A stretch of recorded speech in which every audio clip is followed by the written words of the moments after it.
now we're up to Florence. So this is the city of Florence, and it's very small. So you can see all of the main stuff pretty much fits in this view. Might go up a little this way, but that's pretty much it. So Florence is just a very famous small town. This right here on this side of the Arno, so the city is sort of split by the Arno here, and most of the famous stuff and where most people will stay, it all happens between the train station, Santa Maria Novella on one side, and pretty much the edge of the Santa Croce neighborhood on the other side. So within this very small area, this is Santa Croce over here. This is Centro Storico, all the main sites to be seen and touristy things right here.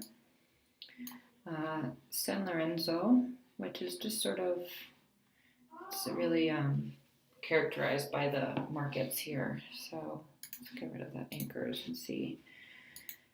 Mercato Centrale, Medici, Basilica of San Lorenzo Market. So that's San Lorenzo neighborhood. The Accademia is up here, sort of in San Lorenzo. Maybe it's a little sort of separate. Duomo, Piazza della Signoria. This is the Ponte Vecchio, very famous bridge. It's the walking bridge across the Arno. So those are sort of the main, just sort of gist of the Centro. And then this side of the Arno is called the Ultra Arno, other side of the Arno. And it's a little less touristy. It's still touristy because it's a pretty small city, but it's a little more locally and definitely a lot more quaint. And walking around this area is also known as sort of the artisan area. There are lots of cool old artisan shops over here. People have been doing stuff for a long time. Some good restaurants. And then this is up a hill, again, hills of Tuscany. And when you're spending the day over here, this is a fun sort of trio of things. Palazzo Pitti, Forte di Belvedere, and Giardino di Boboli, which is a palace, an old fort, and these big, gorgeous gardens up this hill. And that's all one ticket price, which is sweet. And then walking down along, as you can zoom out, you see we're coming over towards the Santa Croce neighborhood, but on this side, San Nicolo side, it gets a little less city feeling. See, it's a little more spread out over here. And this is a beautiful walk along the Arno River. There's another bridge that you can walk across here. This gorgeous view the whole way down up into the hills. Here's another Bardini. It's another gorgeous garden area. In the summer, they do an aperitivo and live music. Just be aware that it's only in the summertime. It says it on the location. And then Piazzale Michelangelo up here. As you can see, this back and forth means it's a big hill again. Piazzale Michelangelo has another, a David. It's a copper David right here. There are lots of different fake Davids around the city of Florence, which is fun. Gorgeous views of the city of Florence. And then if people are interested in especially scenic views, San Miniato a Monte is a gorgeous, it's an old abbey up here. It's even further up a hill, so it's just a bit of a trek. There's some cool things to do over here, a couple of good pizza places and good restaurants, and I'll get to that. So essentially that's your overview of Florence. Florence will be a lot faster than Rome. Sorry for taking so long with Rome, people. So let's start in the center of Florence. Most people who go to Florence won't be there for more than 4 days, and that's a good thing because it's a very small city and we love it. But if you're not there to just sort of live there and chill, I don't think you really need to spend more than 3 to 4 days, even max there, 4 days maybe, before you're just sort of wandering and having fun and might not need quite so much of our services. But most people won't anyway, so you don't ever have to tell anyone like 7 days is a lot. Some people who do go for 7 days will do day trips, and it's a great place to have as your home base to do day trips into Tuscany. So we can either help them with that or tell them they're on their own for 3 of those days and we'll help with the other 4 or whatever. But just always make sure you ask people who are in Florence if they want to do day trips or if they're doing their day trips separately. Sometimes people only book us for the Florence part and already know what they're doing otherwise for day trips. So just so maybe aware of. Okay, so this is the Florence. Main things to see in this area. This is all going to be shopping, famous sites, and some museums, some beautiful piazzas. You could have a day spent here in the Uffizi. So, main things to see in this area. There we go.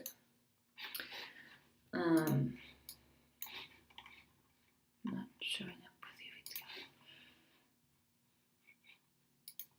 There we go. The Uffizi Gallery is one of the biggest things everybody should go see in Florence. It's the home of pretty much all of the most famous Renaissance art, and it takes easily 2 hours to go through. You could spend a whole day there. People will tell you if they're going to be those whole day type people or not, usually. But usually give them 2 to 3 hours. So that's a main site, certainly. We have a lot of great tours in Florence because a lot of times people do only go for a day or 2. So since this is all such a small area and really easy to walk, people who want tours, we have this is a Vespa tour that goes out of the city. So we do lots of cool tour day trips we recommend people.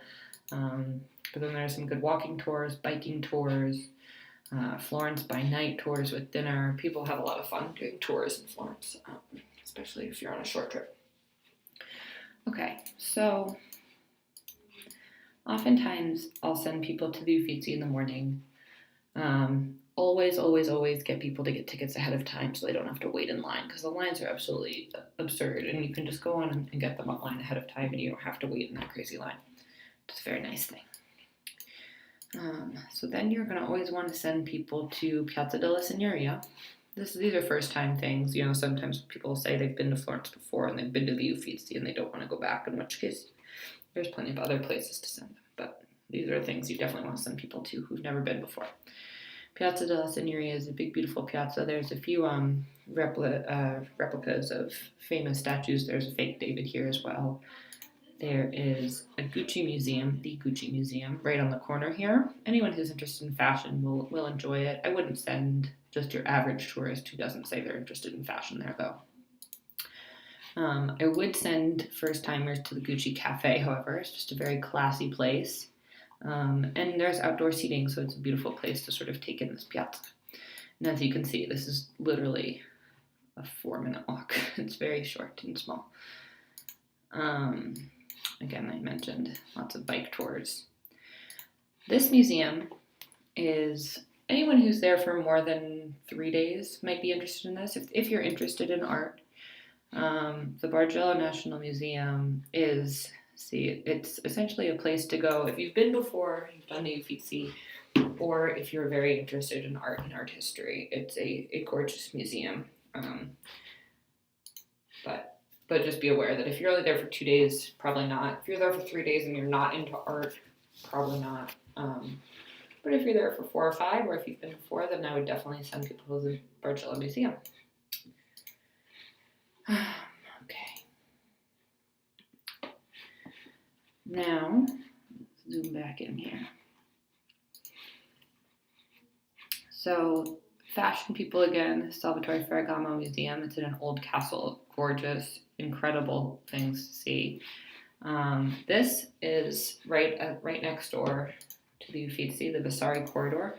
You have to book this in advance, and it's a private tour, so make sure you check with people if they're interested in something like this beforehand. But it's a hidden corridor that runs from the Uffizi across the Ponte Vecchio, and really has a really interesting history. And there are tours, if people are interested in guided tours of the Uffizi, which they often are, there are private tours of the Uffizi that include a walk through the Vasari corridor. So if you have some sort of like higher end, higher price point people who are really interested in art and history of Florence, I would definitely recommend that to them because I think they'll be into it. Now, sorry. This is all pretty casual, fairly easy to get around. Piazza della Repubblica is right here. I guess I don't often send people to Piazza della Repubblica. They're going to walk through it eventually. So making our way up from the Arno, if you've done the Uffizi in the morning, I like to give people a casual lunch after the Uffizi if they're of that persuasion. There's an incredible panini place right next to the Uffizi called Eno. And I mean, the guy wrote a book. He's like, this is no like slouch of a sandwich shop. This place is amazing. So I like to send people there after the Uffizi. There's a couple of other fun places, like these sort of multi-purpose cafe, like library, bar, restaurant things. All'Antico Vinaio is a fast food sort of shop, sort of cafe. Grab a €1 glass of wine. So there's some fun places right around here before you send people up this way.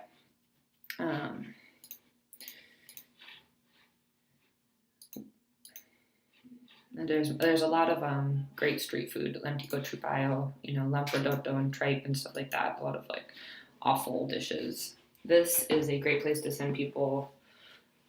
It does not have $4 signs. I have to get rid of that.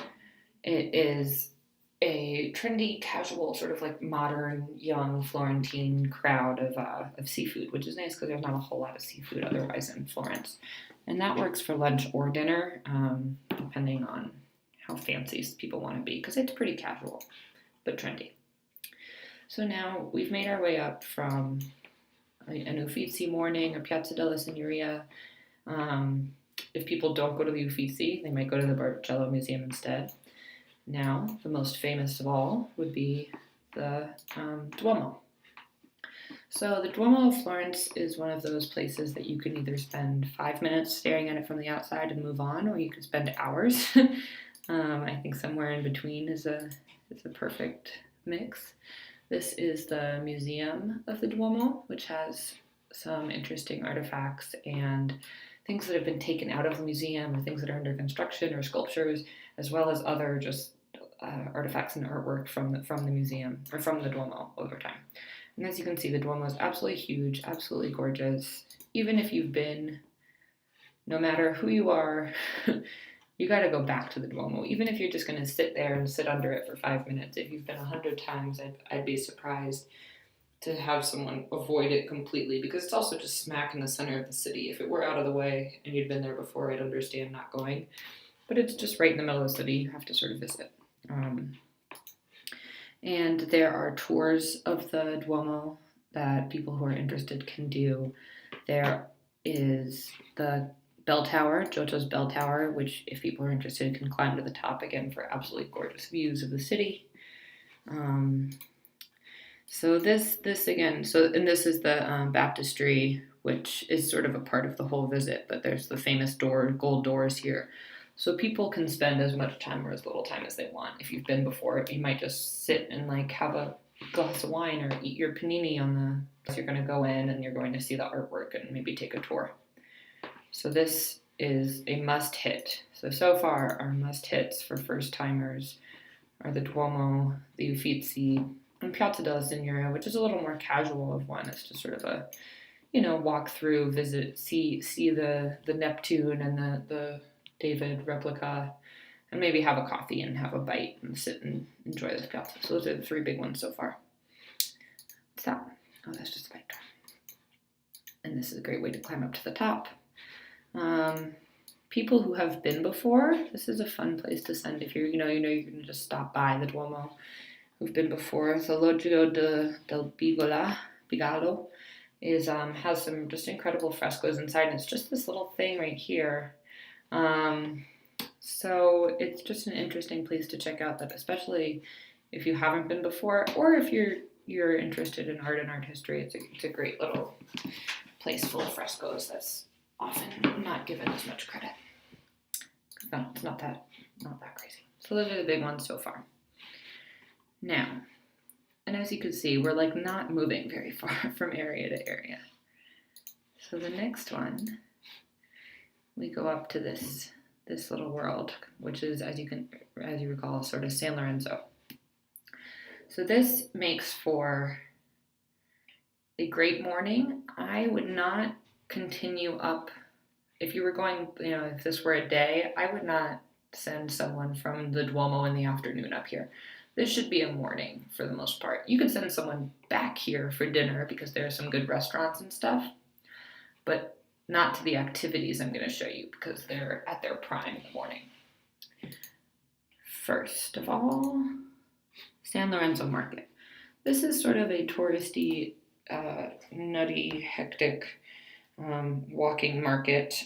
There are some really great places to buy leather in there, but there are also some sort of rip-offy places. But it's all worthwhile for the actual experience of it. You buy all kinds of things. So I always make people walk through San Lorenzo Market. It's a must-do for a first-timer. It's not if you're not a first-timer.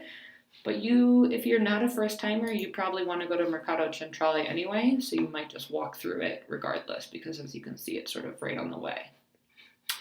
So Mercato Centrale is this recently renovated, amazing market, multiple floors, super mod, amazing food, everything you can imagine that you want Florence to be is food market-y in here.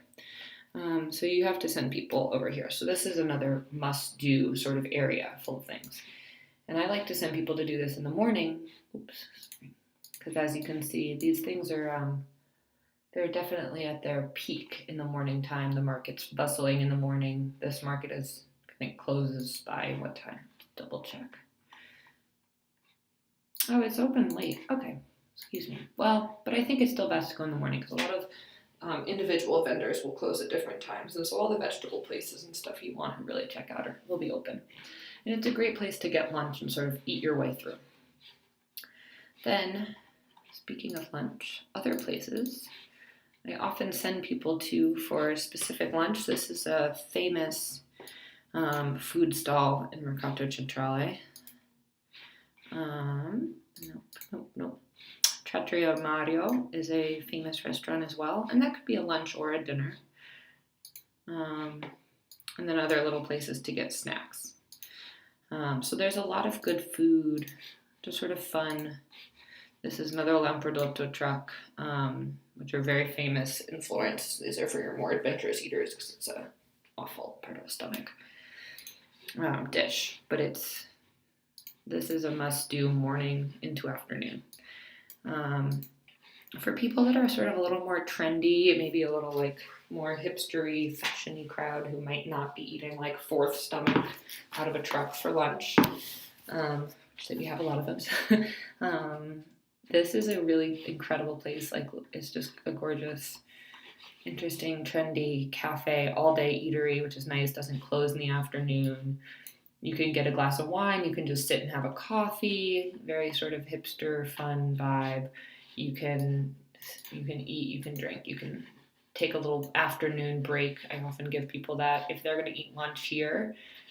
As you can see, there's more activities to do right near here after lunch. That's still a great place to send people for an afternoon break. So the afternoon things I send people to do around here is visit Medici Chapel. It's really gorgeous.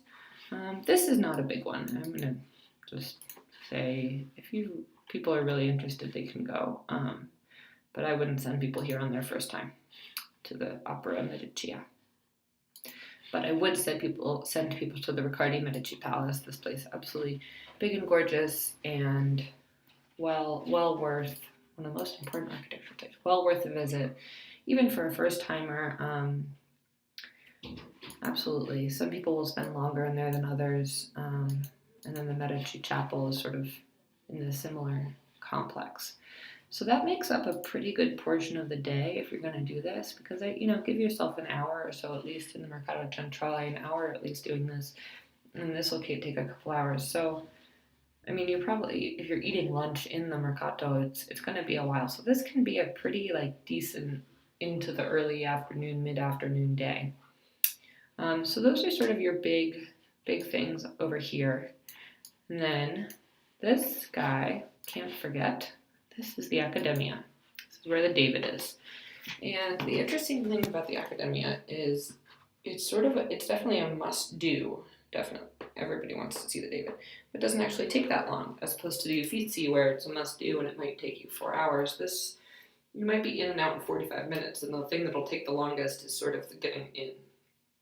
Some people want to spend longer, but it is a lot of sculptures, and some people don't care as much about other sculptures as they care about the David, so it never takes too long to do this. And I also think, so there are also some really good tours, David and Duomo together. I think that this is another good thing to do in a morning because it can get a little crazy in the afternoon. So you can send people here first thing in the morning at 8 a.m. if they can, they can get your ticket in advance when it's not crazy because it gets so packed. Everyone's just staring at the David. It's nice to get in there early in the morning, especially if people are staying up here, which sometimes people do, sort of a little out of the way, and you can find a little more affordable places up here. So sending people here in the morning and then straight over to San Lorenzo and Mercato Centrale is not out of the question at all because if you go at 8:30 or 9, if you're an early riser, that's an easy way to get those things sort of boom, boom, boom, all very close. This is a place you'd send people if they're staying for longer or if they're not first timers, but it's a cool carved stone mosaic museum. It's like very interesting. San Marco Museum is another. I would send people here who are going to be maybe spending more time in this area or have more than 2 or 3 days or have been to Florence before. So just keep that in mind. Those are not necessarily 2 days first timer visits, but they're very cool. Let's see. Make sure we got that whole area covered. Leonardo da Vinci Museum, I think is super cool. If you're a buff like that, see his works and stuff. It's pretty interesting.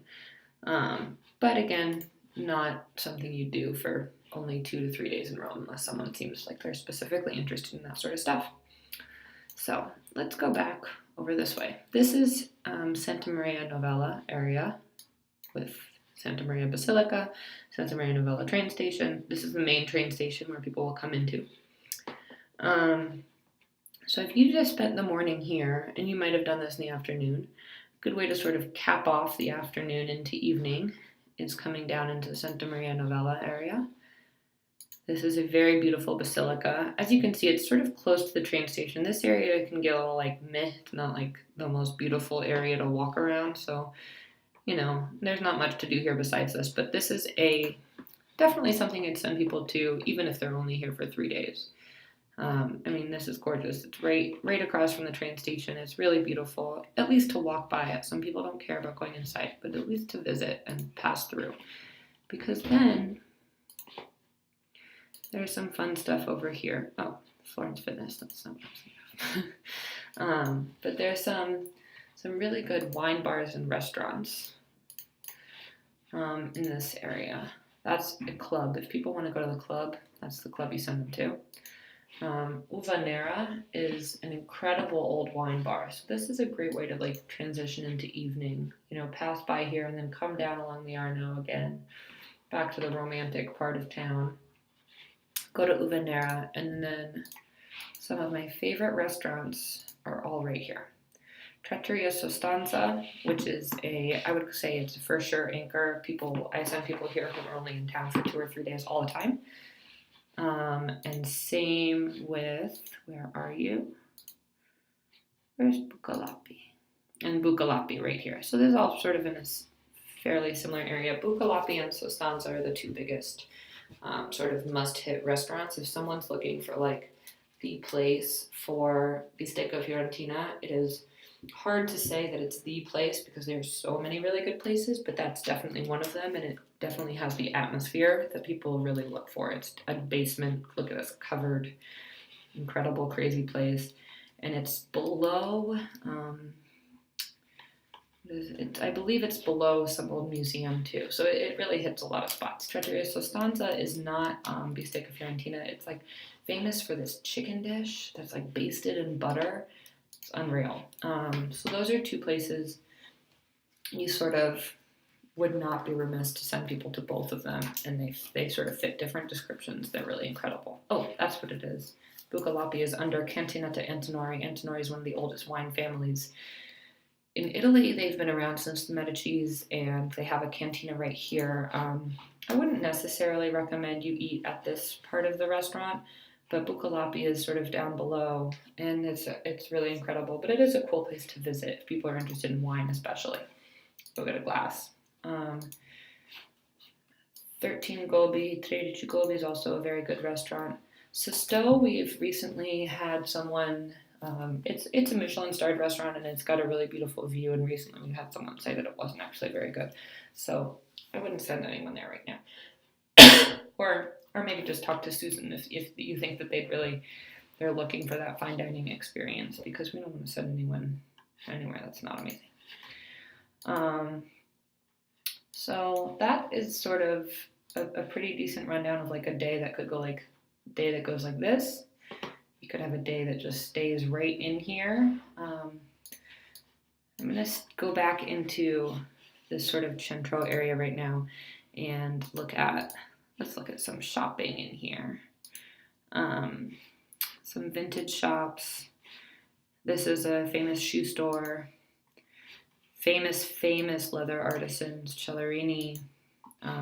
This is it's actually sort of a department store, but it's very high-end Italian designers. And this is if people are into shopping, you see how close this is to the Duomo. So this is a great thing to do in a day together. Even, if you're a first timer and you want to shop, that's what you want to do. So that's a great place to send people. Woodwork and toys. Yeah, there's a lot of cool sort of artisan stuff. Now, we'll do restaurants in this area. Make sure. Okay, I got that covered. This is a great place to send people for a glass of wine. Let's see, what am I looking for? There's a couple of places. R.A. Sud, the Sicilian casual, is very good. Okay, this is another institution that I pretty much, it's always a battle between Bucalapi, Sostanza, La Giostra, and then I'll show you a couple others. But these are sort of my top picks. La Giostra has this like super eccentric guy who runs it, who wears like lots of bracelets, and he's like kind of a fun, like just like a party in there. But the food is amazing. And as you can see, it's not out there, but it's not right in the center of all of this, but it's definitely worth it to go over there. It's not far. And let's see. I'll take you over there next, but I'll make sure we got this stuff covered. And here's another one, Del Fagioli, which is one of the oldest restaurants in Florence, and it's a trattoria. And it's one of those places that people, I think, always expect it to start to go downhill, and it never does. So Bucalapi, Sostanza, Giostra, and Del Fagioli are all really places you just can't really go wrong. And anybody who wants to eat Tuscan food will be happy with all four of those. So just keep those in mind as you're feeding people. This is another place I really like to send people to because it's a little trendier, a little more new and hip. You can go all old school in Florence, or you can go all hip, young, Florentine, trendy. So it's fun to get a little blend in. This is sort of a trendier, newer place, and they have all vegan options. They have meat and stuff, but they also have a complete section of the menu that's all vegan. That's really incredible. So this is a nice place that makes people happy. If you have one vegan, one meat eater, whatever, really hits a lot of cool spots. So that's your sort of centro rundown, and now let me do your nighttime cocktail bars. There's not a whole lot of super trendy good cocktail bars in Florence. There are a lot of good wine bars, but we've pretty much hit all the great ones. Il Locale is like the place to go for trendy cocktails. Mayday Club is another good one. Soul Kitchen wouldn't be on the top of my list, but if someone's staying over there or has more time, then yes. And then there's a lot of good places with good views. The Sky Bar is a great place to send people for an aperitivo as like the sun sets before they have dinner. Same thing with Signor Vino, which is right on the other side. Okay, make sure I got all the restaurants we need to get. This is a good place to have a little sort of bite, hang out. That's another really good place to have a good bite. Yeah, okay, so that's sort of a good way to spend 2 days in what I sort of gave you here was this Duomo, Uffizi, 2 to 3 days. You could spread it out. But I always like to send people to the Altar Arno if they have 3 or more days.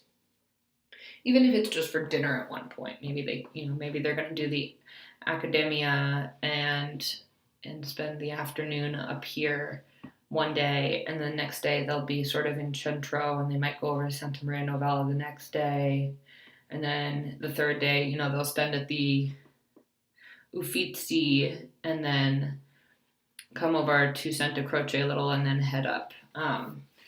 So depending on if someone has been before or not, or how much they're trying to really jam into their time, you could give either 2 or 3 days time to everything I just explained, especially if they're into shopping, because shopping is a good way to spread out the time. If they're not into shopping, and maybe they want to go to Bargello instead. Okay, so those are sort of the main things. Now I'm going to come over to, so what we have left is Santa Croce and the Altar Arno, which is sort of a bigger swath, but there's just less in it. So for anyone who's into shopping, for anyone who has more than 2 days, for anyone who's been to Florence before, you gotta send them to the Altar Arno. And here are the things you send them to do. Some very interesting shops that I think are good cultural shops to send people to: an artisan etching house. We'll be in shopping. Show this first. Roberta for leather. That's for more like shopping. And I'm thinking of this Florentine figurine shop. And then there's a place all the way out here. If anybody's looking for real high quality goods to bring home, this silk shop is just hits the mark for that. So what do you do on the Altar Arno besides shop? You sort of just have people walk around this area because it's very quaint and very beautiful. Sort of think of a Trastevere maybe a little bit. So I think we have one that gets people through places like Piazza della Passera. See, this is sort of to get people over here. Just come explore. And then Basilica of Santo Spirito is a beautiful basilica that anyone who's interested in art and off the beaten paths. It's a Brunelleschi church. It's absolutely gorgeous. And this is where a lot of people hang out. In Piazza Santo Spirito, it's where a lot of young people, students sort of drink and hang out. So there's some good bars and cafes and restaurants around there. So it's a good place to send people like into the early evening too, to sort of have an aperitivo and drink with young people. That's what I would like to do if I were there anyway. Now, the wax anatomy. I never sent people there before. That's cool. Now, if you're going to spend a day on the Altar Arno, there's so much fun stuff you could do. And it really is this trio of Palazzo Pitti, Giardino di Bobole, and Forte di Belvedere. If you're sending someone in during nice weather, they really have to go through this. I mean, it's absolutely gorgeous to go through the Bobole Gardens. Incredible views, and just sort of a way to do something a little more nature-y. And you can go from doing, do sort of a wander and a little shopping here in the morning, and then make your way through this for the afternoon.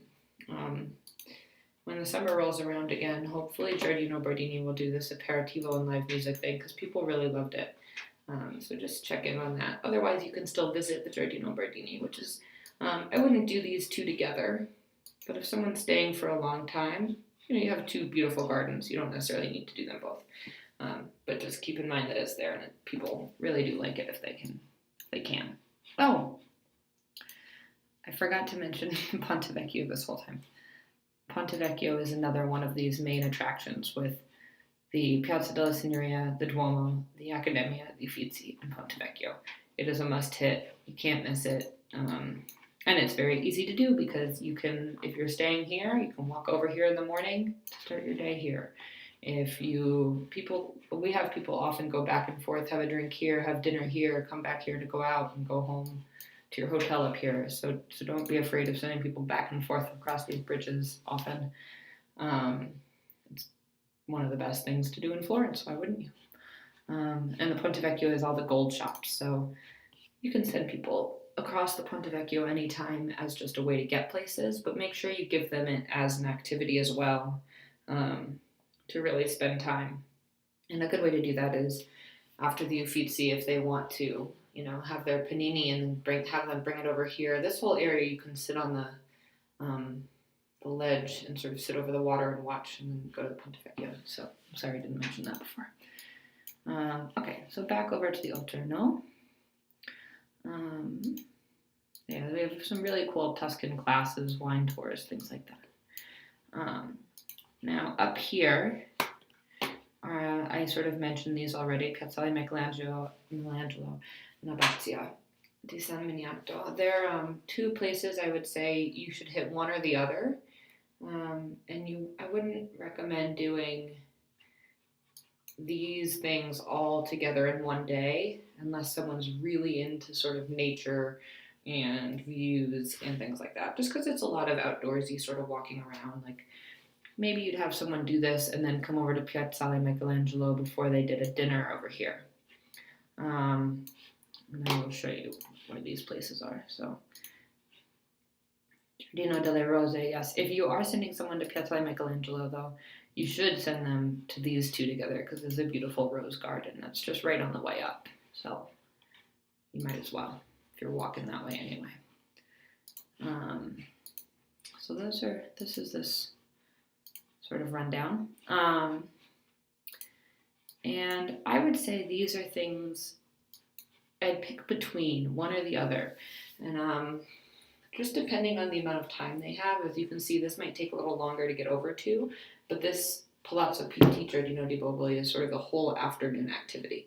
Whereas this you could even, if someone wanted to see these views, they could theoretically totally just take a cab up here, see the views, and then maybe walk their way back down and eat back over at La Giostra or something.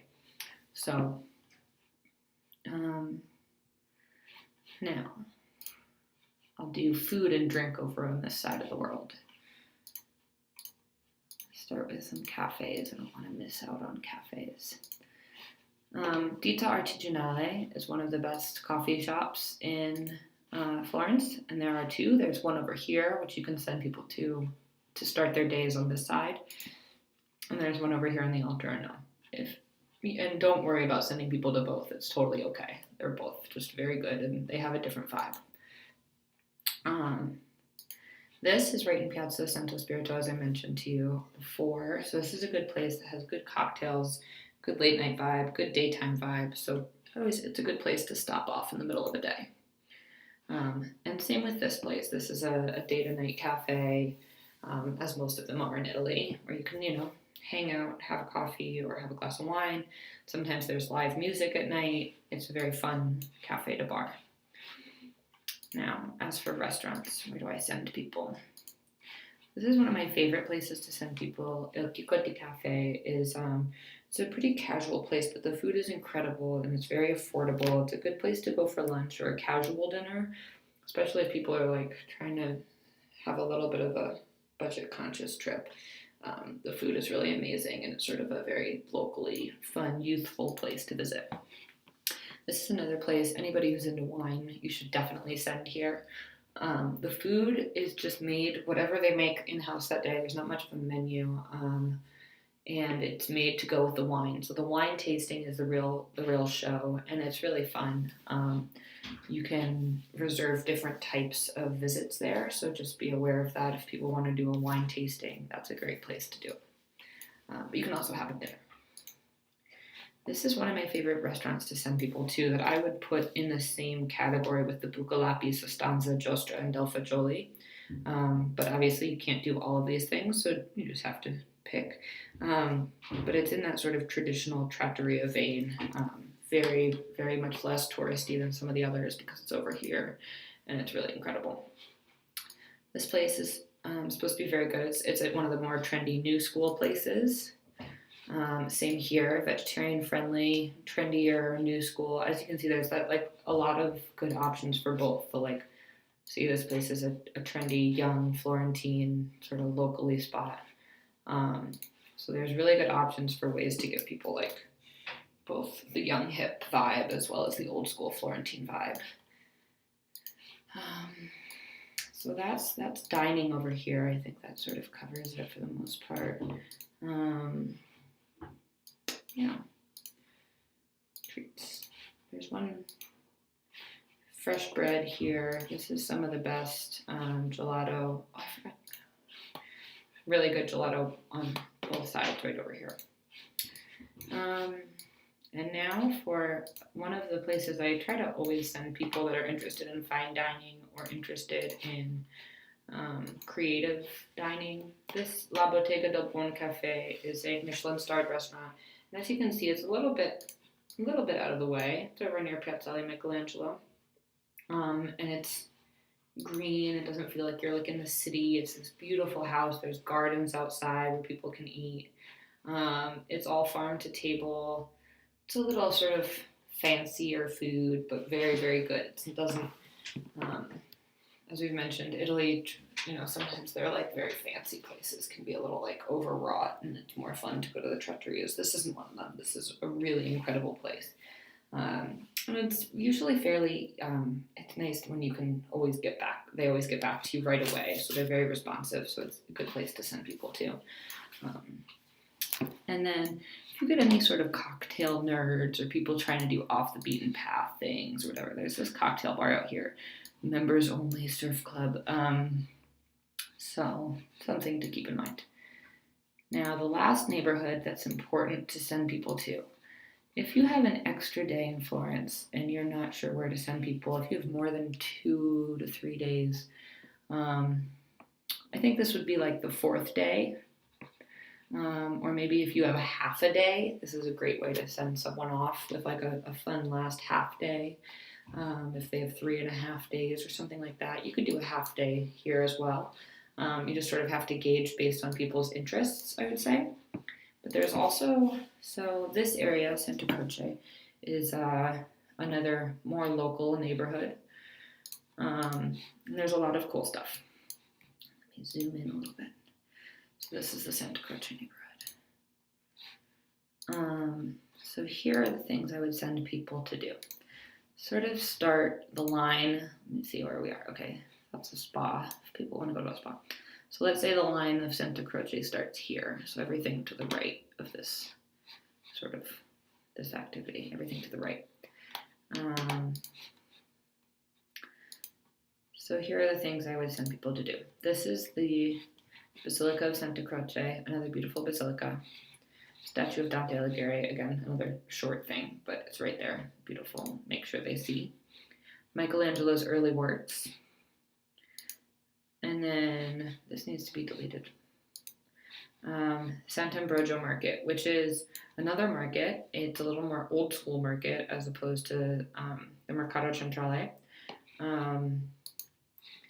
And it's a locals market, so it has that more local vibe. You're not just bumping elbows with tourists and Americans left and right.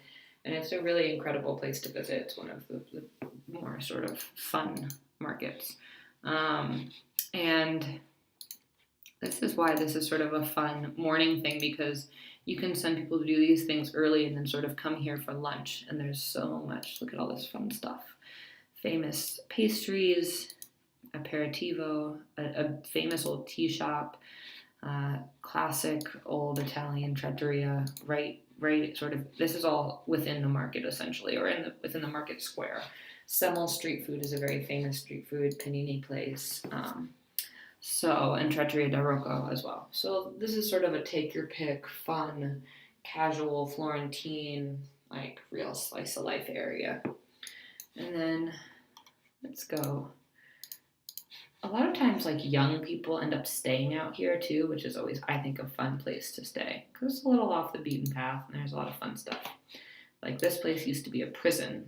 If people are into like concept things and like weird stuff, I always try to send them out here, and sometimes I'll just send people out here like for dinner and going out because there is some fun stuff to do.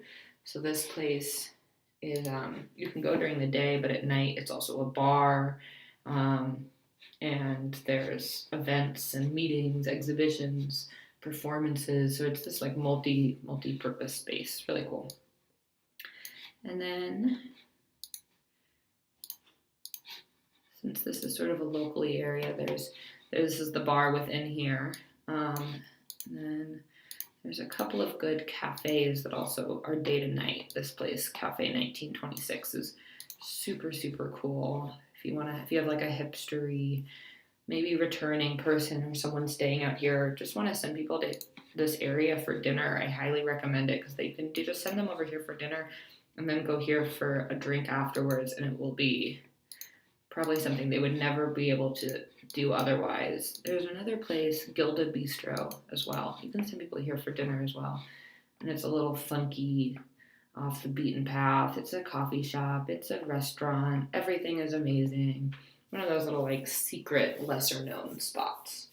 And the food is good. And Gilda's a crazy old redheaded lady who takes care of you. So that is sort of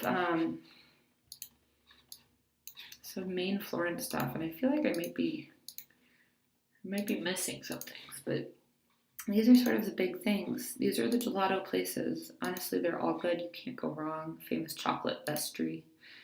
Over here, I will say, for shopping people again, there's some really interesting shops over here. This is like a famous old leather shop, and you can go into the like leather making workshop. Same here. This is a very famous Florentine perfume shop. So we have some cool artisan shopping stuff. We could probably add a lot more shopping stuff, but weirdly enough, we haven't had like that many people who are just here to shop exclusively. Usually they want to do it in conjunction with seeing all the art museums and things. So I don't know why the shopping's not loading right now. There we go. So Santa Maria Novello Pharmaceutica have so that's sort of my main stuff with Florence. And I think it's important to remember the day trips. We have some spas, so check those out if people are looking for spas, but it's not something I would recommend anyone do just if they didn't ask for it. And